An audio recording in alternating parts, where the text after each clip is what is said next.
Dans un paisible village entouré de collines verdoyantes, vivait un fermier nommé Émile. Émile était un homme simple, dévoué à sa ferme et à sa famille. Un jour, alors qu'il labourait ses champs, il fit une découverte incroyable. Un œuf d'un bleu éclatant, plus grand qu'une balle de football, caché sous un buisson. Intrigué et un peu inquiet, il décida de le ramener chez lui. Sa fille, Clara, une jeune fille pleine de curiosité et d'aventure, fut émerveillée par cette trouvaille. Elle avait toujours rêvé d'aventures fantastiques et de créatures magiques. Émile, voyant l'enthousiasme de sa fille, lui permit de prendre soin de l'œuf. Clara le plaça dans une boîte douillette, le gardant au chaud avec des couvertures et lui parlant chaque jour. Elle était convaincue que quelque chose de spécial se cachait à l'intérieur. Les jours passèrent, et l'œuf commença à vibrer légèrement. Clara, excitée, observa chaque mouvement, espérant voir le dragon éclore. Mais un soir, alors que la lune brillait intensément, un événement inattendu se produisit. Un cri déchirant résonna dans le ciel, faisant trembler les murs de la ferme. C'était la mère dragon, une majestueuse créature aux écailles scintillantes, qui avait senti que son œuf avait été volé. Elle survolait les champs, ses yeux perçants scrutant le sol à la recherche de son petit. Clara, entendant le cri, courut dehors.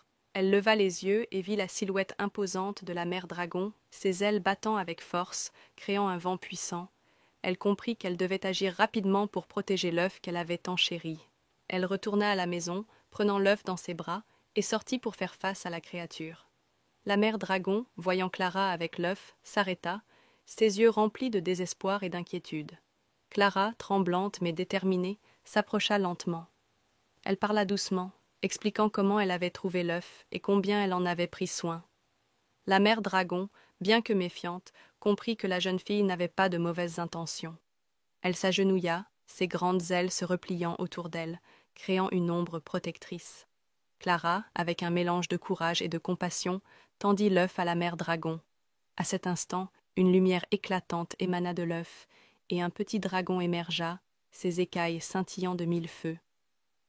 La mère dragon poussa un cri de joie, prenant son petit dans ses bras. Clara, émue par cette scène, réalisa que l'amour d'une mère était incommensurable. Reconnaissante, la mère dragon s'inclina devant Clara, lui offrant un cadeau inestimable, une amitié éternelle. Elle promit de veiller sur la ferme et de protéger Clara et son père. À partir de ce jour, la ferme d'Émile devint un lieu magique, où les dragons volaient dans le ciel et où Clara et son ami dragon partageaient des aventures extraordinaires. Ainsi, le fermier, sa fille et la mère dragon formèrent une alliance unie.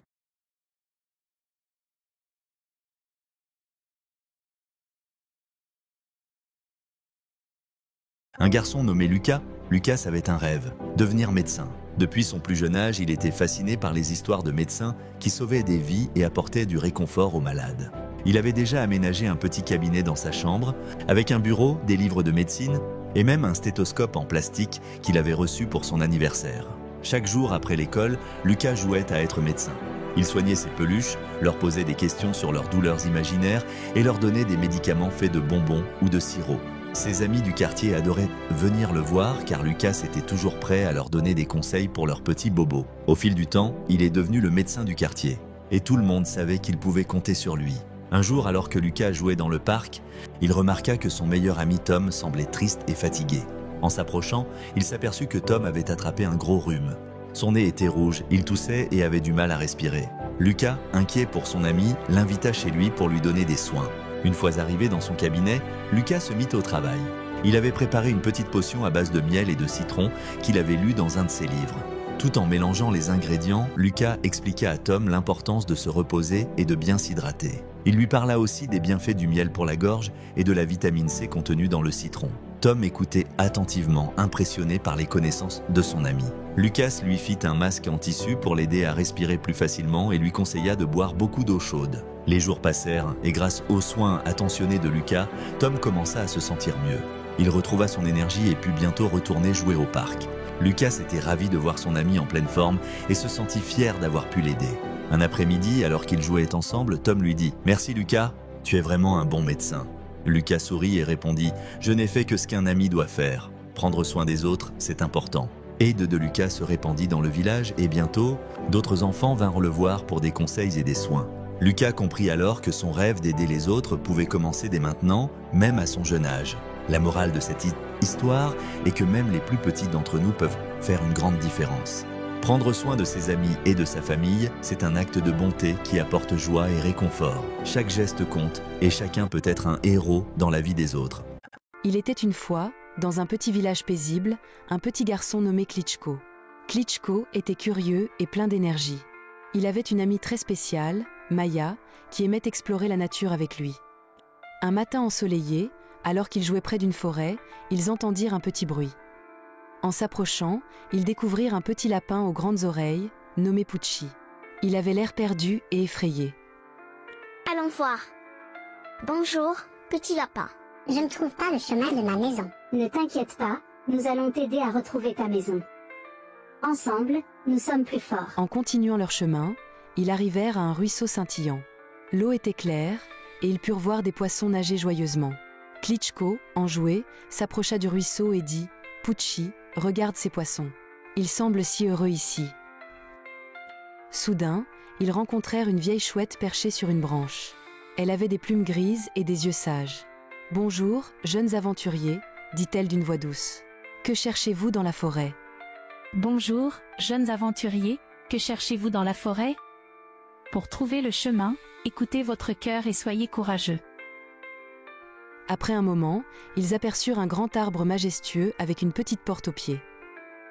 Ils poussèrent la porte et à l'intérieur, ils découvrirent un magnifique jardin rempli de carottes, de fleurs et de petits ruisseaux.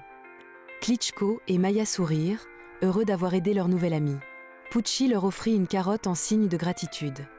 C'est ma maison, merci, mes Les amis. amis passèrent le reste de la journée à jouer dans le jardin de Pucci, célébrant leur amitié et les leçons apprises.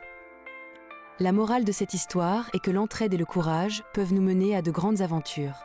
En étant ensemble, nous pouvons surmonter tous les obstacles. Il était une fois dans un village reculé, une vieille légende qui parlait d'une forêt mystérieuse, où les arbres murmuraient des secrets et où la lumière ne pénétrait jamais.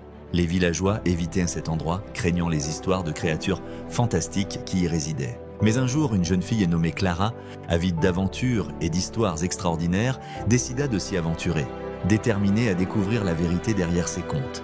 En entrant dans la forêt, Clara sentit une atmosphère étrange, presque palpable. Les ombres dansaient autour d'elle et elle entendit des voix chuchoter son nom, comme si la forêt elle-même l'appelait. Intriguée mais inquiète, elle continua à avancer.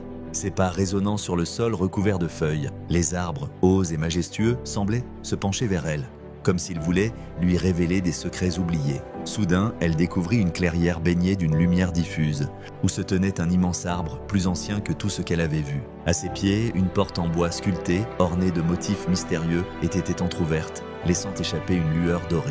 Poussée par la curiosité, Clara ouvrit la porte et entra. À l'intérieur, elle trouva un monde parallèle, rempli de couleurs éclatantes, de fleurs luminescentes et de créatures fantastiques.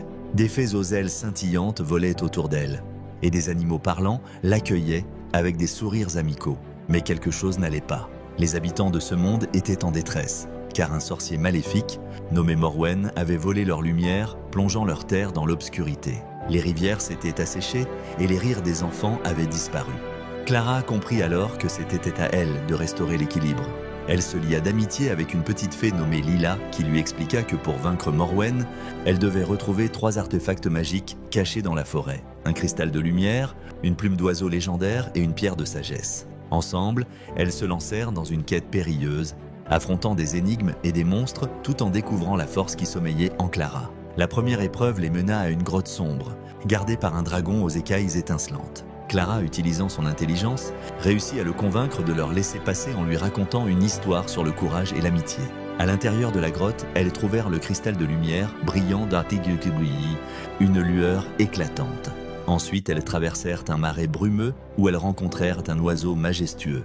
Clara, avec un chant doux, réussit à le charmer et l'oiseau lui offrit une plume en signe d'amitié. Enfin, elles atteignirent le sommet d'une montagne, où se trouvait la pierre de sagesse protégée par une vieille sorcière. Pour prouver sa valeur, Clara devait répondre à une énigme complexe. Après un moment de réflexion, elle trouva la réponse et la sorcière impressionnée lui remit la pierre. Avec les 3 artefacts en main, Clara et Lila se dirigèrent vers la forteresse de Morwen.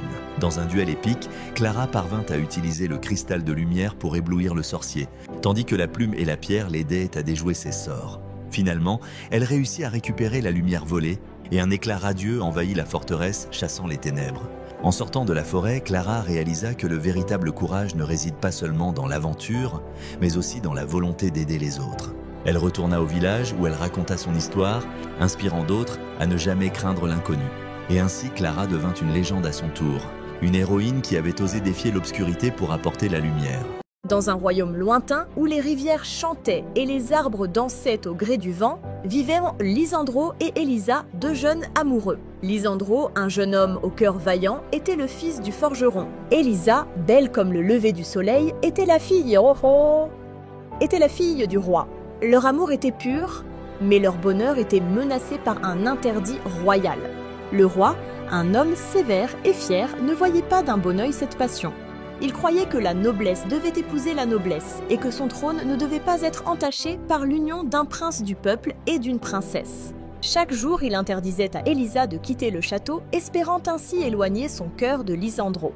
Mais l'amour, tel un ruisseau qui trouve son chemin, ne pouvait être contenu. Elisa, le cœur lourd, rêvait de fuir ce palais doré mais confiné. Lysandro, de son côté, passait ses journées à forger une clé magique qui ouvrirait la porte de la liberté. Il savait que pour gagner le cœur d'Elisa, il devait prouver que l'amour était plus puissant que n'importe quel décret royal. Un soir, alors que la lune brillait comme un phare dans le ciel, Lysandro et Elisa se retrouvèrent dans la forêt enchantée, un lieu secret où les étoiles semblaient écouter leurs promesses. Ils parlèrent de leurs rêves et de leurs espoirs et de la vie qu'ils souhaitaient en construire ensemble. Elisa, les yeux pleins de larmes, avoua son désir de briser les chaînes de l'interdit. Avec la clé en main, Lysandro proposa un plan audacieux. Ils s'échapperaient ensemble à l'aube, traversant la forêt, et rejoindraient le village où l'amour n'était pas un crime. Elsa accepta, le cœur battant d'excitation et de peur. Le lendemain, au chant des oiseaux, ils prirent lentement la route de la liberté. Mais le roi, alerté par un garde, se tenait sur leur chemin, le visage sombre comme un orage. « Vous ne pouvez pas quitter le royaume !» « Elisa !» cria-t-il, la colère dans ses yeux. Lysandro, tremblant mais déterminé, s'avança. « Votre Majesté, l'amour ne se soumet pas aux lois. Elisa et moi sommes destinés à être ensemble. » Pléo, le roi surpris par le courage du jeune homme, sentit un frisson de doute l'envahir. Peut-être que l'amour, si pur et si fort, pouvait réellement transcender les barrières. Après pas un long silence, le roi soupira. « Si votre amour est véritable, alors prouvez-le en affrontant les défis du monde ensemble. » Elisa et Lysandro, émus, remercièrent et s'en allèrent, main dans la main, vers un avenir incertain mais plein d'eau. Ainsi, dans les jours qui suivirent, ils découvrirent les joies et les épreuves de la vie, apprenant que l'amour, bien qu'interdit, était la plus belle des aventures. Le roi, observant leur bonheur de loin, réalisa que parfois, il faut laisser l'amour guider nos choix, même au-delà des lois. Dans la vibrante ville de Paris, où les lumières scintillent et les cafés débordent de vie, vivait Clara, une jeune photographe pleine de talent et de passion. Ses cheveux noirs et bouclés encadraient un visage lumineux, et ses yeux brillaient de créativité. Un jour, Clara reçut une opportunité en or, une exposition de ses photos à la prestigieuse Galerie Lumière. Excitée, elle parcourut la ville, capturant des images éblouissantes des rues animées, des monuments majestueux et des scènes de la vie quotidienne. Chaque cliché révélant une beauté unique et poétique. Les nuits parisiennes, Clara les passait dans son studio, entourée de ses photos. Elle choisissait avec soin les meilleures prises, ajustant la lumière et les contrastes pour faire ressortir l'âme de chaque image. Son travail acharné et sa passion étaient évidents dans chaque détail. Le jour de l'exposition arriva. La galerie, magnifiquement éclairée, était remplie de visiteurs émerveillés par les œuvres de Clara. Les photos, accrochées au mur, brillaient d'une lumière intérieure, racontant des histoires captivantes de la ville lumière. Sous les applaudissements chaleureux, Clara sentit une vague de satisfaction et de bonheur. Ces photos avaient touché le cœur des gens et elle savait qu'elle avait trouvé sa voie. Son nom devint synonyme de talent et de passion, et son travail continua d'inspirer et d'émerveiller. La nuit tombée, Clara, debout devant la galerie illuminée, regardait les étoiles au-dessus de Paris, se promettant de continuer à capturer la beauté de ce monde vibrant et magique. Il était une fois, au bord d'une mer turquoise, une petite fille nommée Dina. Dina vivait dans un petit village de pêcheurs, entouré de paysages enchanteurs. Chaque matin, Elle se réveillait au son des vagues et s'émerveillait devant la beauté de l'océan. Sa curiosité l'amenait à explorer la plage, où elle ramassait des coquillages colorés et observait les oiseaux marins qui dansaient dans le ciel. Un jour, alors qu'elle se promenait le long du rivage, elle entendit un chant mélodieux s'élever des profondeurs de l'océan. Intriguée, Dina s'approcha de l'eau et aperçut une majestueuse baleine bleue, nommée Azura, qui nageait gracieusement. Cependant, dans ses grands yeux brillants, Dina remarqua une lueur de tristesse. Elle s'approcha prudemment et demanda à Azura ce qui n'allait pas. Azura expliqua qu'elle cherchait désespérément son petit baleineau, qui s'était perdu lors d'une tempête violente. La mer, autrefois amicale, était devenue un endroit dangereux, et le cœur d'Azura était lourd de chagrin. Touchée par la détresse de la baleine, Dina décida de l'aider. Elle proposa de partir à la recherche du baleineau, et Azura, reconnaissante, accepta. Ensemble, elles s'enfoncèrent dans l'océan, où le suspense grandissait à chaque instant. Elles rencontrèrent des créatures marines fascinantes, comme des poissons colorés qui dansaient autour d'elles et des tortues majestueuses qui glissaient lentement. Cependant, elles devaient également faire face à des courants puissants et à des vagues menaçantes qui essayaient de les séparer. Dina, avec son courage et sa détermination, encourageait Azura à ne pas perdre espoir, lui rappelant que l'amitié pouvait surmonter n'importe quel obstacle. Alors qu'elles approchaient d'une mystérieuse grotte sous-marine, un bruit sourd résonna, et elles réalisèrent que le petit baleineau était piégé à l'intérieur. Le cœur battant, Dina et Azura mirent tout en œuvre pour le libérer. Elles utilisèrent leur intelligence et leur force, travaillant ensemble pour dégager l'entrée de la grotte. Après de nombreux efforts, elles réussirent enfin à sauver le baleineau, qui nagea joyeusement vers sa mère. Émus par leur aventure, Dina, Azura et le petit baleineau nagèrent ensemble vers la surface, où le soleil brillait à nouveau. Dina avait non seulement découvert la beauté de l'océan, mais aussi la force de l'amitié, du courage et de l'amour. Cette expérience resterait gravée dans son cœur pour toujours, lui rappelant que même dans les moments les plus sombres, l'espoir et l'amitié peuvent illuminer le chemin.